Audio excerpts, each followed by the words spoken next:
അപ്പോൾ ഇന്ന് തിരുവോണമായിട്ട് അടുത്ത പരിപാടിയിലേക്ക് കടക്കുകയാണ്. അപ്പോൾ മോന് ചോറ് കൊടുക്കാൻ പോവുകയാണെന്ന് തിരുവോണമായിട്ട്. കുറേ അമ്പലത്തിൽ ചോറ് കൊടുത്തിട്ടുണ്ട്, അപ്പോൾ ഒരമ്പലത്തിൽ കൂടെ കൊടുക്കാനുണ്ട്. അത് ചേർത്തലയ്ക്ക് കിഴക്ക് തണ്ണീർമുക്കത്തിന് പോകുന്ന റൂട്ട് കട്ടച്ചിറ, അതായത് കൊക്കോതുമംഗൽ എന്ന് പറയുന്ന സ്ഥലത്ത് ഒരു നാരായണ ക്ഷേത്രത്തിലാണ്. അച്ഛൻ്റെയൊക്കെ ഫേവറേറ്റ് അമ്പലത്തിൽ ഒന്നാണ്. പുള്ളി മിക്കവാറും അവിടെ പോകാറുള്ളൊരു സ്ഥലമായിരുന്നു.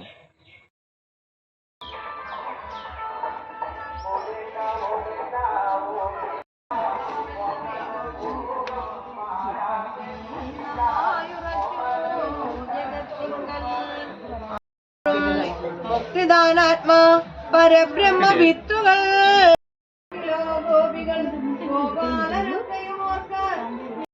പരബ്രഹ്മം യുദ്ധം അറിവില്ലയോ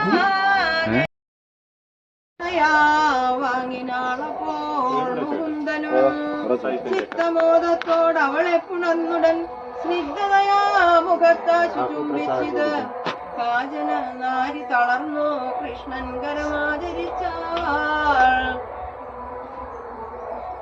കുജമധ്യേ പതിച്ചത് തമ്മിൽ അന്യോന്യം ഉണർന്നു മുകർന്നവർ തന്മനക്കാമ്പിലെ വണ്ണം അഭിരുചി എന്നാൽ അതുപോലെ ഗോവിന്ദനാരിമാരൊന്നിച്ചു തമ്മിലാവോളം രമിച്ചിതു രാസക്കളികളിൽ ആലസ്യമായവരാസന്നമോദേന കാളിന്തി തഞ്ചലെ മുങ്ങിയും നീന്തിയും വാഴേത്തേകിയും തങ്ങളിൽ സ്പർശന ചുംബനാദ്യങ്ങളും ഗംഗയിൽ നിന്നു ഗീതങ്ങൾ നൃത്തങ്ങളും ഗംഗയുമായി ജലക്രീഡ ചെയ്തവർ പിന്നെ കരേറി മദാസ്തി പിടികളോടൊന്നിച്ച പോലെ ഗോവിന്ദനാരീജനം ഒന്നിച്ചു പിന്നെയും നന്നായി രമിച്ചിതു.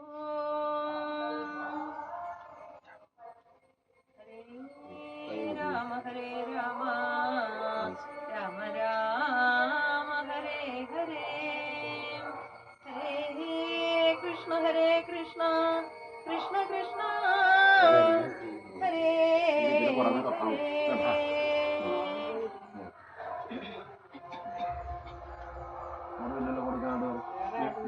സുന്ദരിമാരെത്ര അത്ര മുകുന്ദനും ചെന്നു വനത്തിൽ പള്ളിക്കുടിക്കുള്ളകമെന്നല്ല വൃക്ഷങ്ങൾ തന്നുടെ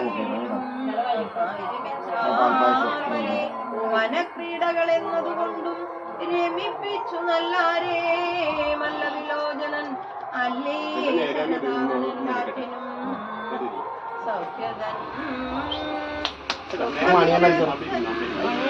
തന്നുടെ ഭക്തരായുള്ളവർക്കൊക്കെയും എങ്ങനെ എങ്കിലും അല്ല തീർത്ഥാനന്ദ ദുർലഭ സാധ്യപദം കൊടുത്തു